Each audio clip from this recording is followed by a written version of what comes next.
Hello, assalamu alaikum, everybody, and I am back. Still hoping you're all safe, sound, and healthy, but I just uploaded my recent podcast. So, um, as promised, follow ups.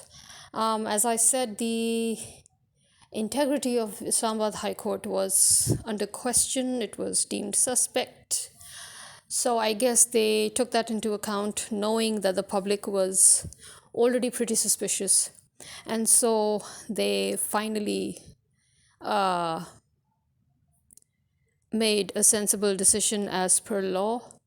They declared that no more cases should be registered against Imran Khan, and they were not allowed, NAB and any other law enforcement agencies were not allowed to arrest Imran Khan or to harass him in any way, and that he was given bail of 2 weeks.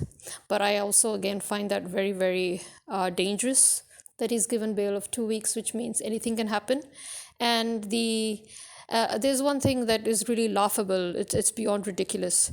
Maryam Aurangzeb, having recently learnt English, having lived in our taxpayers' money in England these last few years, she goes and gives this interview to Sky News where she says that Imran Khan was not arrested by the government, and that the government had nothing to do with it and was not involved, and that if the government wanted to eliminate Imran Khan, it wouldn't have waited 14 months, and that it was NAB, it was strictly between NAB and Imran Khan, and that it was a purely legal ramification. Here is my question. If the government has nothing to do with Imran Khan's arrest, then why is the government threatening the judiciary? I don't get it. If the government is not involved, and if it has nothing to do with political agenda, and if it has nothing to do with revenge, and if it has nothing to do with the USA's mission to eliminate Imran Khan, then why is the government threatening the judiciary for making legal decisions, that contradict whatever it is that the government plans for Imran Khan? So there in itself, that is a contradictory point. And then on the other hand, another laughable incident is that up until Imran Khan was arrested, Maryam Nawaz kept on screaming her ass off after all these multiple plastic surgeries that she's been doing again, thanks to our money. And she's coming screaming her ass off, talking about how the public elected this government and how the public is fed up of Imran Khan. And so now, why is she the enemy of the public? And why has she run away all of a sudden? Why has she changed her tune? Same as with Bilawal. Bilawal was going on saying that Imran Khan was selected and Bilawal is elected. So tell me, why is the elected government right now fighting with the public? And why is the elected government threatening the public and the judiciary? And why is the elected government suddenly changing tune? And why has it deployed the army to clash with the public? And why has it deployed police forces out of their jurisdiction? Punjab police has no jurisdiction in Islamabad. Islamabad is the capital city of Pakistan. Islamabad has its own police. And yet it was the Punjab police that was sent with the Rangers to abduct Imran Khan from Islamabad High Court on Tuesday. Why? If the government was not involved, then who sent Punjab police to Islamabad High Court, where they have no jurisdiction? And who bypassed this law? Who broke this law? And why was Maryam Aurangzeb and Rana Sonala, why were they taking turns to threaten the judiciary? Why was the parliament threatening the judiciary even before the arrest of Imran Khan? So tell me about that first, please. Explain that to me, explain it to all of us. And then, as always, they sent their own hired goons to wreak havoc, to cause chaos, to initiate violence. And then they arrested those goons pretending that they were PTI supporters or protesters, which obviously they're not. because PTI members do not even recognize them. Then, on the other hand, they have been arresting every single member of the political party, as we know, every single senior member, especially who were ex ministers, foreign ministers, both on national and provincial ministers. The whole party's leadership has been arrested. And then, uh, again, once the judges declared bail and they said that nobody should harass Imran Khan, still the government showed defiance by not only threatening the Islamabad High Court this time, but also by Rana Sanaullah literally threatened the public as well, and also uh, they defied the court. They very openly, belligerently defied the court by not letting Imran Khan out of the court, which I think the judges need to be blamed here because the judges knew the situation. I think it was the judges' duty to ensure that Imran Khan left the court before they left. They should have ensured his departure, which they did not. So it's 10 o'clock at night now, which means that it is at least 8 hours have passed. They did not allow Imran Khan to go to the washroom as usual, which they've been doing for the last 3 days. They did not allow him to leave the court's premises. They kicked all his lawyers out. They shut off the lights of the court, and they created an artificial scenario where they pretended that somebody else was firing in protest right outside of the court, but it was actually again one of their own people. The fact that there was firing going on and yet the police was very calmly just patrolling the court premises, that said everything. The fact that they ran towards the area where the suspects were well after the firing took place is also suspect. And it's really weird because I mean, it was so obvious really when you're turning off the lights of the court, and suddenly at that same time suddenly somebody decided to start firing outside the premises of the court. Yeah, right. So everybody knew that something was up, and once again an alarm was given that they were trying to look for a way to eliminate Imran Khan. But this time Imran Khan decided to now uh, basically threaten the illegal detainment by telling them that if they did not let him out within 15 minutes, if they did not allow his security and his cars in within 15 minutes, then he would uh, make a decision to engage the public. And I think that scared them off because, again, those who claim to have come with our mandate, they're scared of us. That tells you everything. And so finally, they have assured him and the public and the media that his cars and his security are allowed to come, that the green signal has been given. But I'm waiting for the cars to actually get into the premises, and I'm waiting for Imran Khan to actually sit in one of those cars and leave, because that is not yet happened, and it's a little past 10 p.m. right now. So there is that.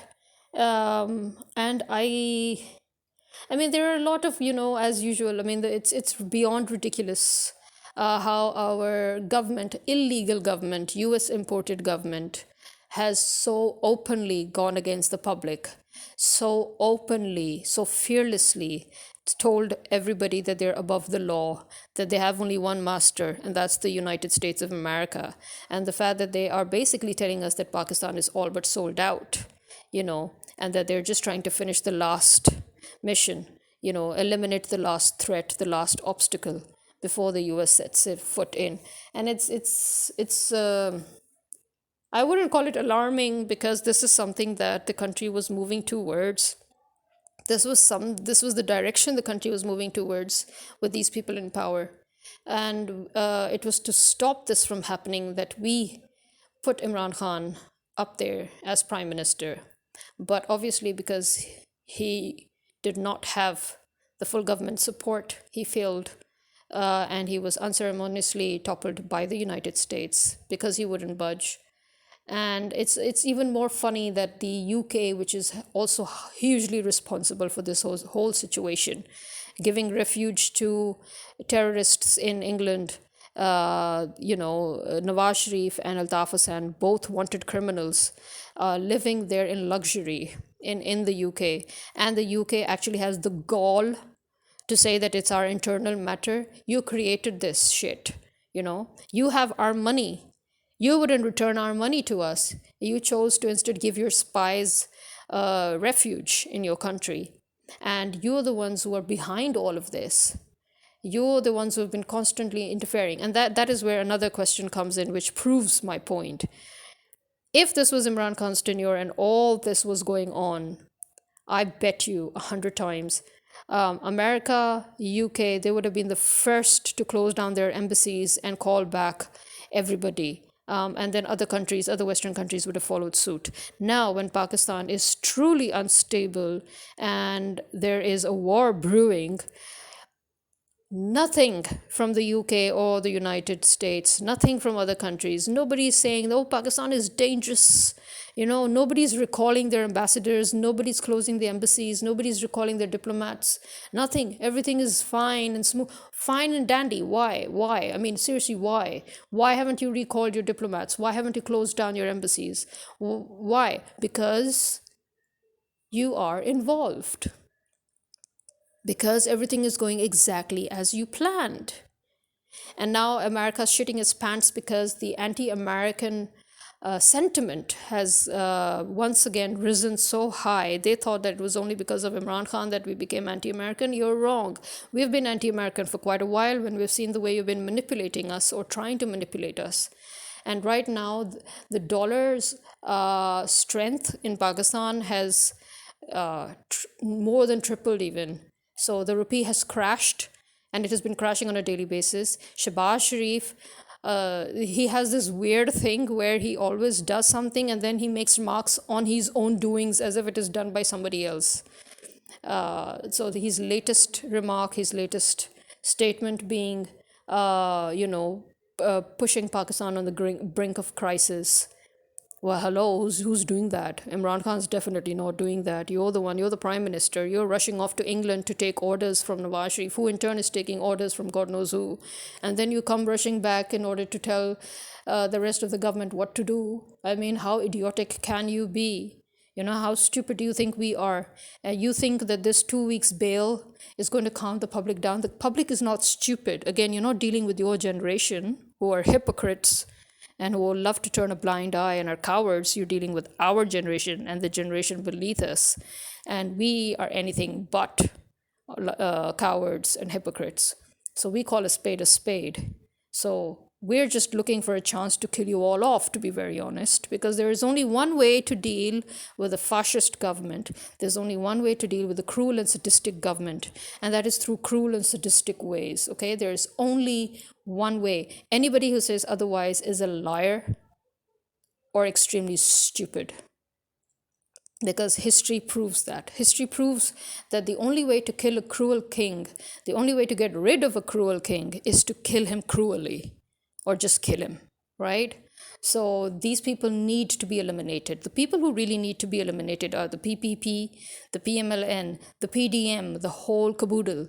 They need to be eliminated, okay? Maryam Nawaz needs to be killed. Seriously, it's off with her head right from the start. Nawaz Sharif needs to be killed. Shahbaz Sharif needs to be killed. Hamza Sharif needs to be killed. They all need to be killed. Why? They've been mass murdering our public. And they have been subjecting people to cruel tortures. They have been killing people for no reason. And they are so notoriously sadistic that they have been known to boil people to death. They've been known to burn people alive. Okay, so such people deserve no kindness. Thank you very much. That is what has brought us to this brink today.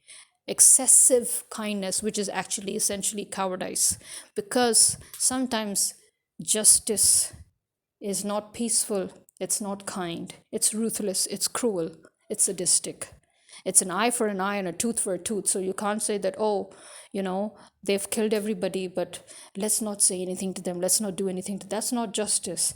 That is where you encourage crime and you encourage criminals. And that is where you breed victims and you breed more crime by letting them get away with it. And I think that this is the public sentiment right now as well, that it is, kill or be killed, because these people are not going to stop. Imran Khan made the same mistake. I've said it before. Imran Khan made the same mistake. He thought that no, no, no, we're not going to be as cruel as they are. We're going to do it by the book. And look at them. Look at how they're reacting in return. Look at what they've done. They have come back with a full vengeance and with 100% of US dollars backing to fulfill the agenda of very, very speedily destroying the country, because now the US is running out of time. So the people are not going to tolerate that. That is a fact. That is a fact that this generation is just not going to tolerate it anymore. We have suffered more than enough. I know that I have been reiterating many of how do I say, many things really, regarding the US, regarding the agenda, regarding what the government is doing, regarding the mistakes made. I get that, but then you see that is how it. What can we say? What more can we say or do to make things any clearer? The fact that even Amnesty International had to jump in and say that the government must use restraint and must not push the public and must open all the internet. And now the government, after being threatened, as I said, the government would actually, it would be fatal, very, very fatal for the government if it completely shuts off the internet, because the people are going to get, I mean, today, as you know, the internet is even more important than your own country. So, but that apart, actually, because Imran Khan had almost completely digitalized the country for the first time in history. And many, many small businesses, many, many independent businesses, many freelancers have had opportunities because of that. And Shabazz Sharif, as I said, the fact that he does something and then he talks about it as if it's done by somebody else, the idiot, the stupidest man of the century. Actually, he's not even stupid. I mean, that, if anything, that proves our point that this government is deliberately set to destroy the country. So not only did empty the treasury as soon as he came, he stole, as usual, all the tax money, and then he increased taxes, and he put taxes on every single thing, and then he increased the rates of electricity and gas, even, which has never been done really, not gas. And then he increased the rates of petrol, and he kept on and on, just making lives miserable. And even something that nobody could ever think about, this is, our staple food, flour, wheat. Every single day the rates of wheat and sugar are being increased. I mean, this is something that we produce and export, but then he shut down imports. Yeah, he shut down imports as well. And now, we're getting these messages by the government saying that any foreign transaction will be illegal as per State Bank of Pakistan. And I mean, hello. I mean, this is the same government that once, when Nawaz Sharif was in power, he froze all foreign accounts and he stole all the money. And till date, he has not returned a single cent of that foreign currency, of those foreign accounts that he froze. It's been 30 years. Yeah. So now he shuts down the internet for 3 days, and he says that he plans to keep it shut down until an indefinite period, causing the telecom industry billions in loss per day, and causing businesses millions in loss per day, and causing freelancers their jobs, and causing independent workers and online deliveries and takeouts and food industry and everything, the restaurants and uh, the online food delivery apps, they have suffered a huge loss. The restaurants have had to throw the food out because they got wasted. Delivery men are lining the pavements of the companies, looking for jobs. People cannot send orders given, you know, because they have no way to contact the delivery men. So everybody's being affected, small businesses especially being affected, but even other businesses which were already affected thanks to Shehbaz Sharif's stupidities now have all but closed. So, yeah, so excuse me, why shouldn't we claim that you're here to shut down the country, to destroy the country? And this is why I keep on saying that the public needs to paralyze the country. If you really want to get rid of them once and for all without any bloodshed, you need to shut down the country. This is what the public wanted to do the day Imran Khan was ousted, but Imran Khan stopped us, which was a big mistake again. Imran Khan seems to keep making these stupid mistakes. He seems to keep forgetting that this is not a civilized country. This is already a banana republic. So we need to deal with it the way it is. And if you want no bloodshed and you want immediate effective measures, then we need to shut down the country completely. It's not like we're earning anything. Everything is already shut down, basically, thanks to the government's incompetence and corruption. So we need to paralyze the country. We need to freeze the state completely. And that is how we can push them out. There's no other way. And so this is me signing out. Imran Khan plans to, just before I go, Imran Khan plans to come to Lahore, and obviously everybody knows what that means, and that is why actually the government had commanded the police and the rangers to stop Imran Khan from leaving the court. They wanted to delay the process because we all know what's going to happen when Imran Khan comes to Lahore. When he comes to Lahore, everybody's going to come out. Every single body. All those who were hesitating, waiting, thinking, wondering, they will also come out. So this is once again going to be a massive public gathering and a protest on a massive scale, which again, the government is going to censor through mainstream media, and they might again start blocking signals and internet Wi-Fi. So you need to be aware of that. So until then, this is me signing out. Take care, stay safe, stay blessed. Khuda Hafiz.